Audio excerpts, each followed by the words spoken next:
We're going to start off with the metrics this morning like we do every morning. All right, so this is for Friday. We had 15 inbound inquiries, no new 5-star reviews, and 21 website clicks. We sent out one quote on Friday for a value of $3,017. We had 2 quotes that were approved for a value of $3,730. Friday, we worked 170 and a half hours, and only 64 of those were non-billable, so good job. On Friday, we invoiced a total of $39,221.50. We received $43,729.37, and we are currently owed a total of $349,843.01. Nursery gross sales were $1,463. So talking about that, I'm going to go through these quick one more time. And I know it sounds like I'm trying to drill them into your heads, but I really want everybody to know this stuff because it's true in everything that we do. And I was going to give a little test on this week, but I am going to do it next week. We're going to do a jot form, and I really want everyone to know this. It's only 7 core values, the ones that have been up on the board every day. So we're going to go into reliability again, right? Actually, everybody know these? I don't think everybody does, but it's here, and it's only 7 words, and it's important to culture and what we do here, and that's why I want everybody to know this, because if you don't align with any of this stuff, then you really don't belong here. And we've weeded people out because they didn't, and the people who are here now know that. But this is who we are, and this is what gets us the work that we have, and this is what feeds our families and puts the food on your tables. So it's important to know this stuff. So reliability, we really, and this is part of the reason that I'm touching on this. Yesterday, we had a lot of people out yesterday for whatever reasons. I mean, all different reasons. And I don't know if they were valid, if all of them were valid, if some of them were kind of, but it's important to get to work every day. We're not holding anybody to the rule in that handbook like we should be, and that's going to change. I mean, specifically in the handbook, if you miss, I should know this, but I think if you miss 3 or more days, next time you're out, you have to have a doctor's note. And if you don't, then you don't have a job. I mean, it's not that hard. Just come to work. It's not a text. It's always been, you need to make the phone call in the morning to us. That's never changed. It's always been the rule. And I'm getting text messages this morning. We're getting text messages yesterday. I'm not gonna make it in today. That's not an answer. So if you want to work here, you got to be reliable, and reliability is being reliable. It's showing up. Can't say that enough. We've had a whole meeting about that. Showing up to work, showing up while you're on the job. That's our reliability. So we need to make sure that we're doing that. Excellence. I can't say that we're not pushing excellence and we're not doing a great job, because we are. I mean, for the most part, everything that we're doing is excellent. I wouldn't say it's remarkable, but if that's the highest rating on the scale, there's always room for improvement, but we're not doing poor work. We do have some details that we have to work on with regards to being more careful. So there's that. But excellence, we can't say it enough. Excellence is a big part of the company, and that's what we push, and that's who we are. Leadership. This is what we're doing. I mean, here's me standing up here. I'm trying to make things easier for you. That's my job as a leader, is to make my employees' jobs easier. How do I do that? Doing what we're doing here. I know it sounds like a lot of corporate talk, like I brought up in the meeting last week, but overall, it's definitely an improvement for the company, and just pushing that leadership core value and pushing that to you guys too, to be leaders to your teams, to your crews, to your coworkers, even if it's not your laborer that's working with you.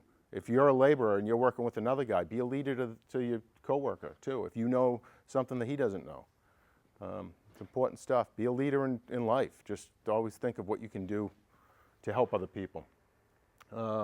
Integrity is doing the right thing even when no one's watching, right? That's what it is. So have integrity. Have integrity in your work. Make sure that if you even question if something needs to be done, you make the call and find out. Don't just walk away and say, I don't think that needed to be done. Or, when you say you're going to do something, do it. When you say that you're going to come to work, come to work. When you say you're going to attend a hoisting license class, attend the hoisting license class. Have integrity. It's measured here, and it's important.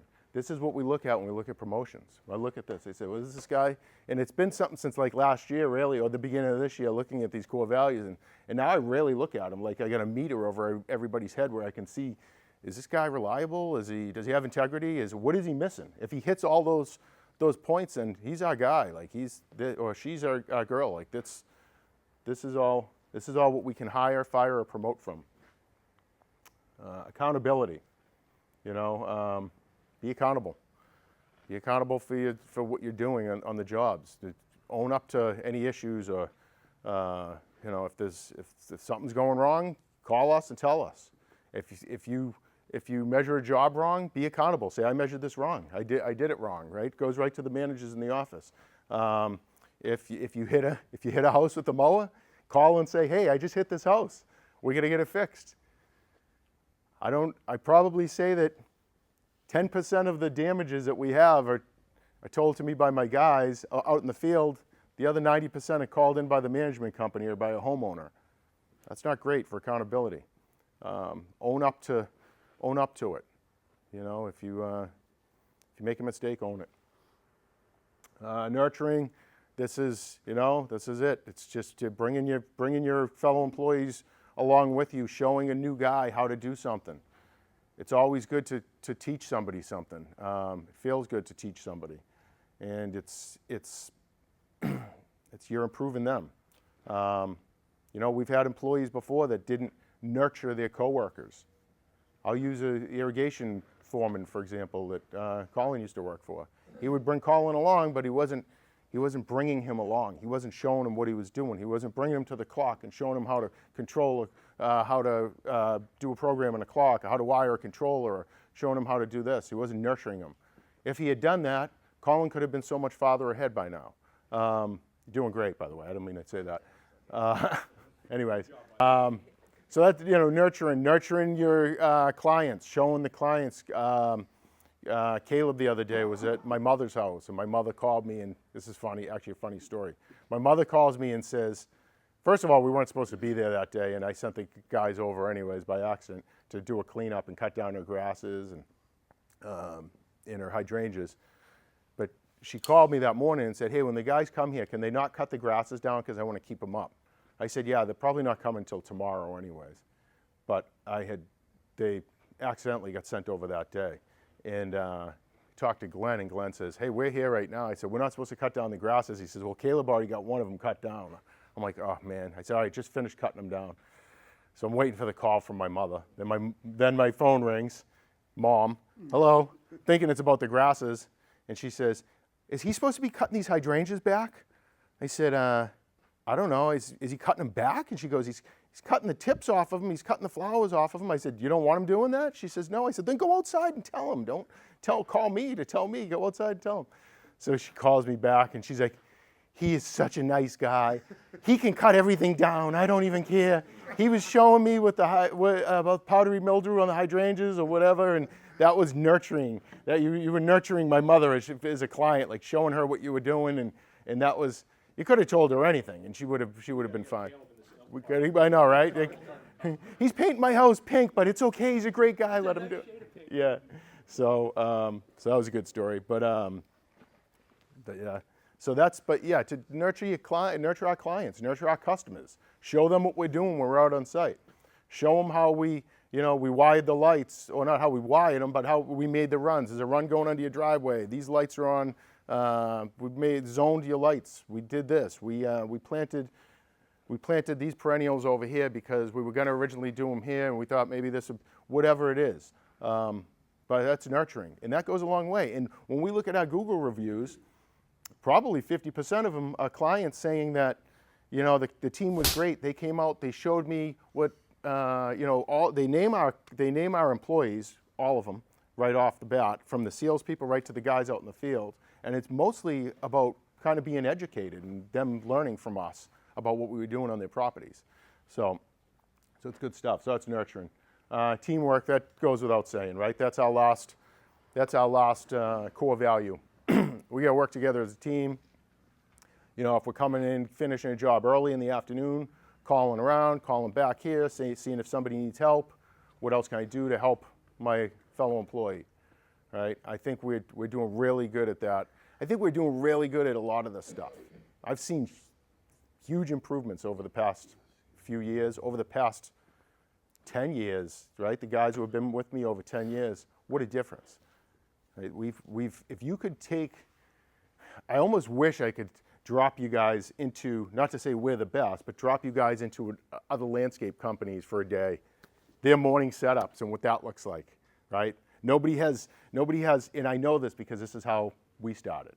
Nobody has trailers with tools already in them. Nobody has their own tools. The guys are all standing around the shop. Who's going with me? Well, we do that sometimes too because somebody didn't show up. But for the most part, we have it organized. Which tools am I getting? Who's got my shovel? I had a red shovel yesterday. Which truck am I taking? You know what? It's chaos in other companies. We've come a long way, and being organized within the company the best we can, as far as that goes along with helping the morale with the guys in the morning going out the door too. You know, everybody's happier. It's good to see guys fist bumping each other in the parking lot instead of walking by each other pissed off, or we can't have these two guys work together because they're going to fight, or this one doesn't get along with that one. We've had that, and we've weeded that out. So anyway, there's that. Last thing I want to touch on too is, you know, I know the bonuses went out last week. I brought this up before. I've heard a little bit of chattering. Some people got more, some people got less than they did the last round. It has nothing to do with, it has to do with performance, but it doesn't have to do with how you guys are as workers. It's all numbers on profit on the company and how profitable we were on those jobs that you were on. So it could have been nothing to do with how you are working, besides the points section. I will say that third part of that bonus, the points, that's all on you guys. I have no control over that. We give you the points to start with. It's up to you to lose them. But when it comes to job production, billable hours, we're feeding you that, and you can only do what you can with it. But it's better than having no bonus at all, and that's kind of why we're doing this. I mean, we're giving 4 bonuses a year. No other company's doing that. And I don't think many are even giving 2. I don't think anybody's given 2. I'd be surprised some of them are giving 1. I was talking about another landscape company, a big landscape company that I know of that gives a $25 Dunkin' Donuts gift card at Christmas time. But I'm not patting myself on the back for giving you guys bonuses because you deserve them. But I just want everybody to be clear with the intent of them and where they come from. Look at the first quarter bonus too. You know, the first quarter bonus was much lower because it was that time of the year. The second quarter bonuses went up as they did because of the projects that happened that.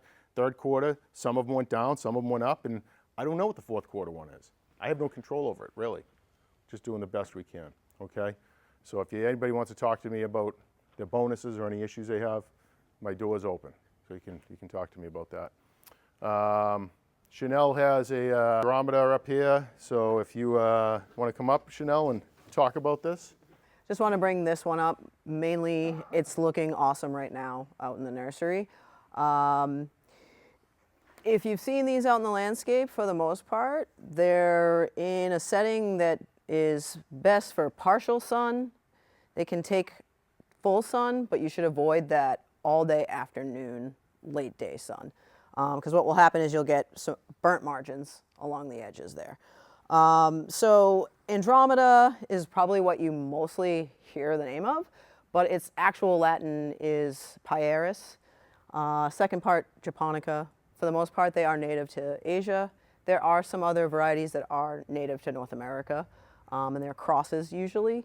So you'll see sometimes some variegated forms of this. And a lot of times the cool varieties that people like to go with have a touch of red new growth. So this plant kind of offers year-round interest. Obvious reason that most people go with a plant like this is that it is an evergreen. So you'll have that all year with the green leaf.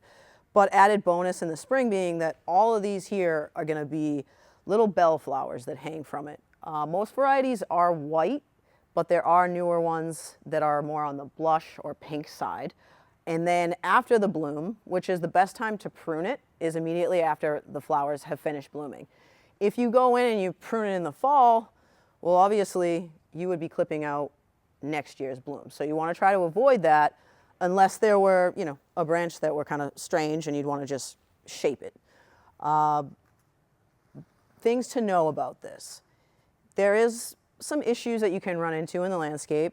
Number one that I have found has been an insect called lacebug. What that is generally you'll find these little speckles all over the leaf, and when it's really severe, it is obvious. It looks like little dots throughout the whole leaf, and then it starts to turn yellow. So if you start to see that when it's really bad, sometimes you'll see the follow-up, which is actually like a sticky substance on the leaf that then turns black. And that's just from the insect. They're pulling juices from the leaf, and then their excrement actually makes a mildew that everything sticks to. Okay, so if you see that, it's bad. But for the most part, you run into that if it's in too much late day sun. If you get it in the right setting, you usually well watered. It's an acid-loving plant. It likes a well-draining soil. Okay, if you overwater, you'll get a lot of yellowing there and stem dieback. For the most part, the older cultivars are very large, 8-footers, even up to 12. But a lot of the new ones on the market are a nice compact size in that 4 to 5 range. Dorothy Wyckoff is a really nice variety. What's different about that one is that the foliage goes bronze in the winter, so you actually get another winter interest out of that variety, and that's a pink bloom. That's kind of, for the most part, it. Andromeda is what you probably hear more often. Pieris, partial sun to shade and can take full. Evergreen, spring bloom, bellflowers, prune in the spring after blooming if you can help it, and that's her. Oh, the call-in video. That's right. How do I get that up here now? Let me see if I can. Let me see if I can. I can do this actually. I just figured this out. Not even close. I think that's it. All right. Good enough. Let's go to work. We sit around drinking at Sarah's place. Don't come back, lover, I'm proud you're under the skyline. We always knew you were the better half of our good times. Those backyard lights don't shine as bright without your face. Out of Sarah's place.